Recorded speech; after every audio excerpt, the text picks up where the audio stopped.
We're going to explore what actually happens to our society, our economy, and honestly, our very identities when microscopic neural implants go from being just a medical fix to a mandatory human upgrade. We are talking about the dawn of humanity 2.0. So picture this. Imagine waking up tomorrow morning, tapping a tiny button behind your ear, and boom, you instantly know everything. Literally everything. You wouldn't need to check your phone for the weather. Satellite data would just stream directly into your frontal lobe. You could casually read complex quantum physics equations like you're flipping through a children's picture book. Or, say you picked up a violin for the very first time. Your motor cortex gets a quick little patch update, and suddenly you're playing Beethoven flawlessly without ever practicing for a single second. I know, it sounds like pure magic, right? But believe it or not, this is the ultimate logical trajectory of current neural chip technology. Section 1. The Hardware Revolution, Bypassing Biology.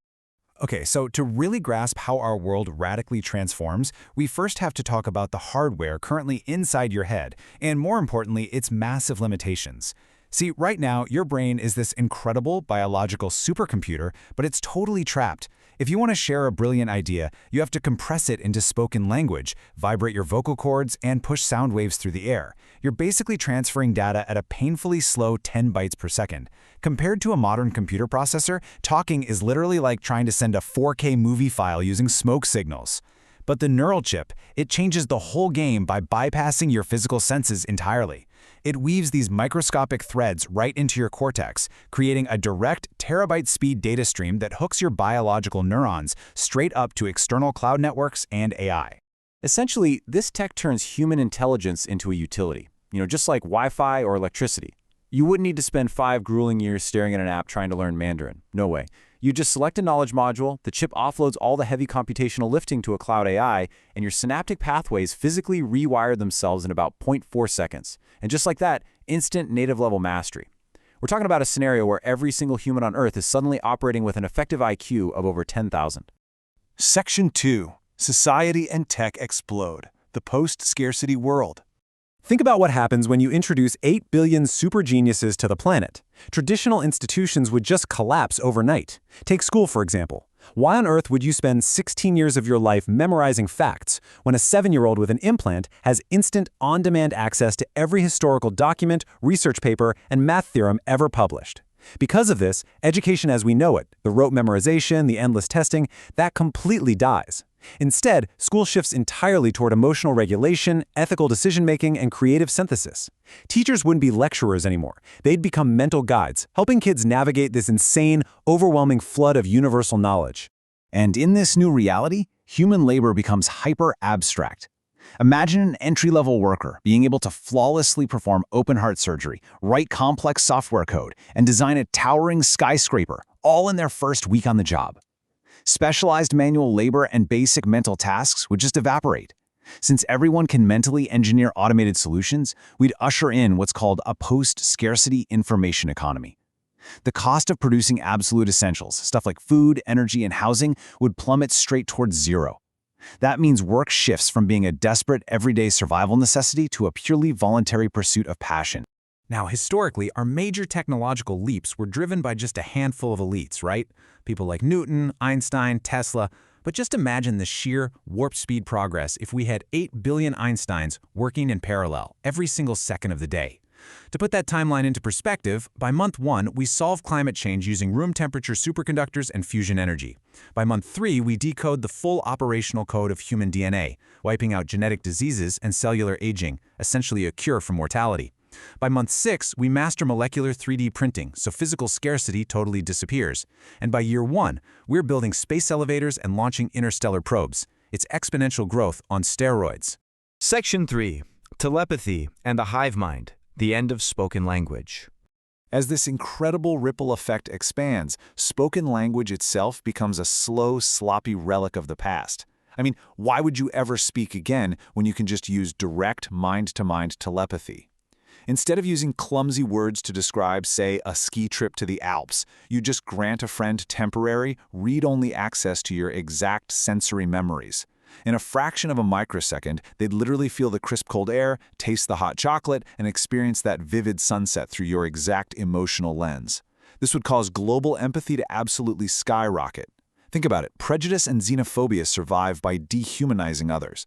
But if you can instantly feel someone else's true emotional reality, those barriers break down at a fundamental biological level. But this brings us to a rather terrifying question. If we link all our brains into a global hive mind, say allowing tens of thousands of doctors to pool their cognitive bandwidth into one supercomputer to cure a new virus in 4 minutes, we face a massive existential risk. Where do you end and where does everyone else begin? If a random thought floats into your head, is it actually yours or is it just an echo from someone sitting in Tokyo or Berlin? We genuinely run the risk of losing our unique individuality to this massive, perfectly efficient, homogeneous thought stream. Section 4. The Dark Side, Law, Glitches, and Mental Collapse. Okay, we need to slow down here for a second, because as technology outpaces our human moral systems by light years, we inevitably run headfirst into a dark, dystopian abyss. Our current legal system, which is built entirely for physical actions, would shatter instantly. Take the Fifth Amendment, your right to remain silent. What happens when the police don't even need to ask you questions, but instead just get a subpoena to download your neural memory log from last Tuesday? Because of nightmares like this, society would be forced to invent neural rights. These would have to be fundamental laws guaranteeing your mental privacy and cognitive autonomy, protecting your biological memories from being treated like a confiscated digital hard drive by the government. And then there's the truly horrifying reality of hardware failure. Normally, your brain naturally filters out 99% of background information so you don't go insane. But if your chip's algorithm glitches for even a single second, the sheer volume of universal data flooding in would be like trying to watch 10,000 YouTube videos simultaneously. It would cause immediate cognitive overload and catastrophic seizures. Worse still, imagine biological brain malware. Hackers could literally force your visual cortex to see terrifying hallucinations. Ad agencies could buy direct access to your brain and hijack your dopamine receptors to create actual biological addictions to their products. Or think about waking up after a forced 3 a.m. firmware update, only to find out your core political beliefs have silently shifted 3% to the left or right while you were sleeping. It's chilling. Section 5. The Unchipped, the Ultimate Class Divide. This leaves us with a massive elephant in the room. What happens to the millions of people who say no? People who refuse the implant for religious, financial, or just deeply personal reasons? Well, it creates perhaps the darkest consequence of this entire thought experiment, the first biological, species-level inequality gap in human history. An unchipped human standing next to a super-intelligent chipped human would literally be like a wild chimpanzee standing next to a NASA scientist. An unchipped doctor taking 15 minutes to read a patient's chart just cannot compete with an augmented doctor who reads it in 0.001 seconds and instantly cross-references it with 50 million global medical records. The biological pures would become completely unemployable in high-tech fields, likely forced into isolated low-tech preservation zones. This immense societal friction could easily spark ideological civil wars or even desperate EMP attacks between the natural mind and the synthetic mind. Section 6. Are we still human? The philosophical core. Taking a step back from the terrifying economics and the warp-speed tech, we arrive at this quiet, deeply personal question. What actually makes us human? Is it our incredible intelligence, or is it our imperfections? If an AI chip removes all of your pain, completely eliminates ignorance, and perfectly optimizes your logic, do we lose that beautiful, messy spark of life? Shakespeare didn't write his plays out of some predictive language algorithm. He wrote from a place of profound emotional wonder and pain. Beethoven translated his deep frustration and tragic deafness into masterpieces of sound. If we completely remove the struggle, we might just lose the very thing that makes human art and human life meaningful in the first place. Think about how this impacts our deepest connections, too. Love is special because it requires vulnerability, right? Taking risks, spending years slowly getting to know someone through shared mistakes, tears, and laughter.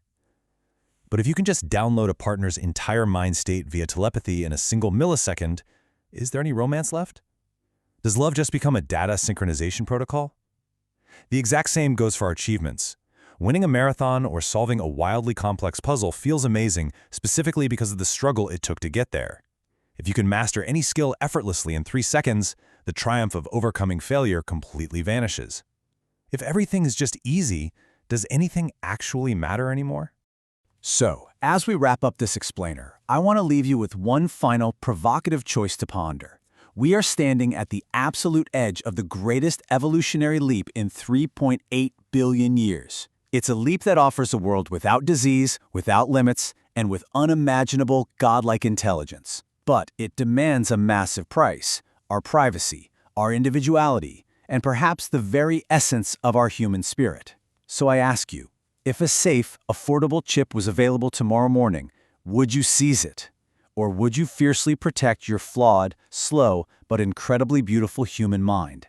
Keep thinking, keep questioning, and whatever you decide, protect your mind. Please like and subscribe.